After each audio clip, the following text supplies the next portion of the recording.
ya mengenai FPI tadi ini, organisasi berkaitan dengan dakwaan ormas. Kalau bendera FPI itu benderanya apaan ya?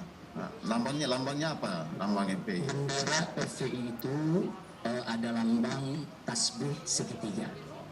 Tasbih tapi bentuk segitiga. Kemudian di tengahnya itu ada dua kalimat syahadat. Tapi dalam bentuk kaligrafi berbentuk bintang. Sebetulnya bintang itu tulisan asyhadu an la ilaha illallah wa asyhadu anna muhammadur rasulullah. Tapi dalam bentuk kaligrafi bentuk bintang. Itu lambang FPI. Dikelilingi oleh segitiga tasbih berbentuk segitiga. Ya. Nah, kemudian mengenai visi misinya tadi ya. Nah, tadi kan ada diuraikan bahwa itu berdasarkan kepada Pancasila, apakah juga ada, karena kebetulan di sini juga kita mengadili perkara teroris, ya. Jadi kami banyak mendengar, banyak mengetahui cerita di persidangan. Teroris ini memang dia tujuannya itu mengganti dasar negara. Dia terus terang ngomong di persidangan itu dia. Kok dia tidak sejalan dengan itu, karena dia menginginkan hukum dari Allah, tidak sependapat dengan hukum. Kalau di FPI ini apakah ada seperti itu orientasinya, bahwa ini dasar negara atau hukum negara ini sebenarnya tidak cocok, karena kan bukan dari hukum Allah yang diterapkan. Ada nggak di situ biasa disampaikan? Baik, terima kasih banyak. Saya punya tesis S2 itu berjudul Pengaruh Pancasila pada Penerapan Syariat Islam di Indonesia. Ya. Nah, jadi intisari dari tesis tersebut kami sudah sarikan, dan itu menjadi pelajaran wawasan kebangsaan wajib bagi seluruh pengurus dan anggota FPI. Di mana di dalam pedoman wajib tersebut kita jelaskan bahwa Pancasila tidak bertentangan dengan Islam dan Islam tidak bertentangan dengan Pancasila. Bahkan di situ kita sampaikan bahwa di negara Pancasila bukan hanya syariat Islam boleh berlaku, bahkan syariat Islam sudah berlaku. Nah, kita jelaskan kepada para pengurus di setiap diklat ini, majelis hakim, setiap diklat dari Jakarta sampai ke ujung daerah. Kita sampaikan bahwa hukum Islam itu kita bagi menjadi 4. Ini kaitannya dengan Pancasila. Yang pertama adalah hukum Islam yang berkaitan dengan ubudiyah perorangan, seperti sholat, puasa, haji. Itu di negara yang berdasarkan Pancasila tidak ada larangan. Bahkan pemerintah secara proaktif membantu umat Islam untuk soal pendistribusian zakat, begitu juga soal pelaksanaan ibadah haji. Jadi dalam klasifikasi hukum Islam yang pertama itu sudah berjalan di negara yang berdasarkan Pancasila. Yang kedua, yaitu hukum Islam yang berkaitan dengan hukum rumah tangga. Nah, seperti hukum perkawinan, perceraian, sampai kepada hukum warisan. Ternyata di Indonesia ini justru sudah dilembagakan, sudah diformalisasikan sebagai hukum positif. Sehingga di Indonesia ini ada yang disebut pengadilan agama.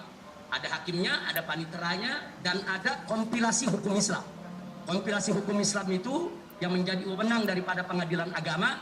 Di sana ada bicara tentang hibah, tentang wasiat, tentang warisan, tentang hukum perkawinan, dan seterusnya. Artinya klasifikasi hukum yang kedua ini sudah berjalan di Indonesia. Jadi nggak betul kalau negara Pancasila itu menolak syariat Islam. Ternyata syariat Islam yang pertama tadi di negara Pancasila jalan, syariat Islam yang kedua di negara Pancasila juga sudah jalan. Yang ketiga itu adalah klasifikasi hukum yang berkaitan dengan sosial kemasyarakatan, termasuk yang menyangkut perniagaan dan perdagangan. Ternyata di Indonesia pun tidak dilarang orang membuka satu lembaga keuangan umpamanya dengan bunga 0%. Bunga 0% kan berarti non ribawi. Nah, itu tidak dilarang di Indonesia ini.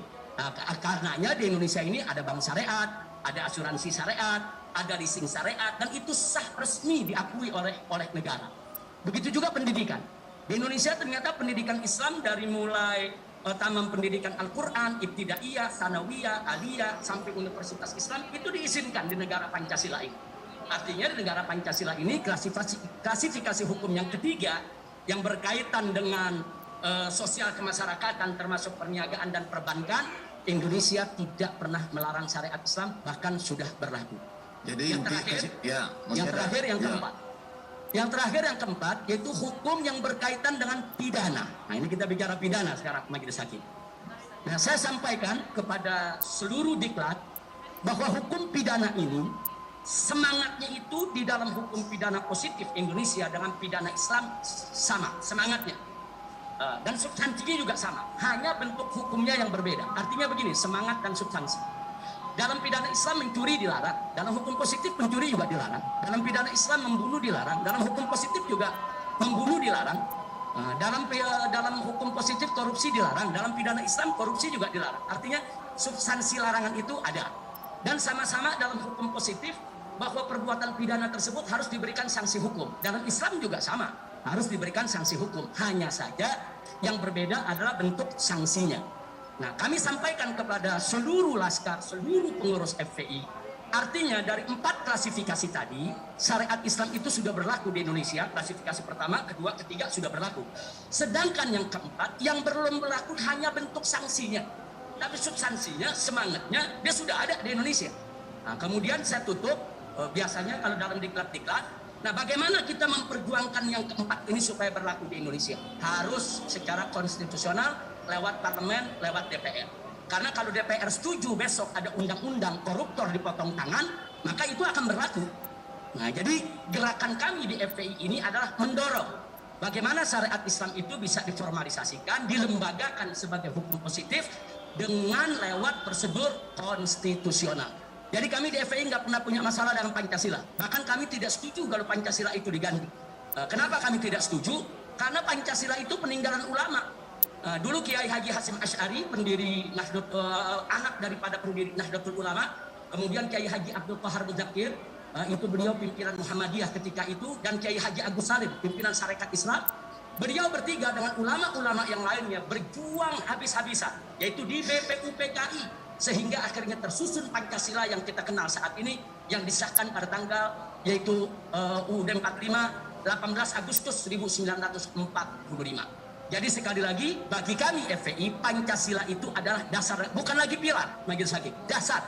Kami tolak kalau Pancasila disebut pilar. Pilar itu tidak mendasar, tapi kami sebut Pancasila itu dasar negara sesuai amanat konstitusi Undang-Undang Dasar 1945, baik di pembukaan maupun pasal 29 ayat 1. Jadi bagi kami di FPI, Pancasila adalah dasar negara, dan Pancasila bahkan juga merupakan warisan ulama. Kami akan menjaga untuk itu tetap berlaku. Jadi kami tidak pernah punya masalah dengan persoalan Pancasila. Maka itu dengan kelompok-kelompok yang tadi Pak Majelis Hakim sebutkan, ada kelompok-kelompok yang terduga teroris atau kelompok teroris yang menolak Pancasila dan lain sebagainya, kami tidak sependapat dengan mereka. Bagi kami, Pancasila tetap harus menjadi dasar negara Republik Indonesia. Yang penting adalah bagaimana menafsirkan Pancasila itu jangan sampai bertentangan dengan ajaran agama. Agama yang manapun di Indonesia harus dihormati, dihargai, dan tidak boleh Pancasila dihadap-hadapkan dengan agama. Begitu Majelis Hakim.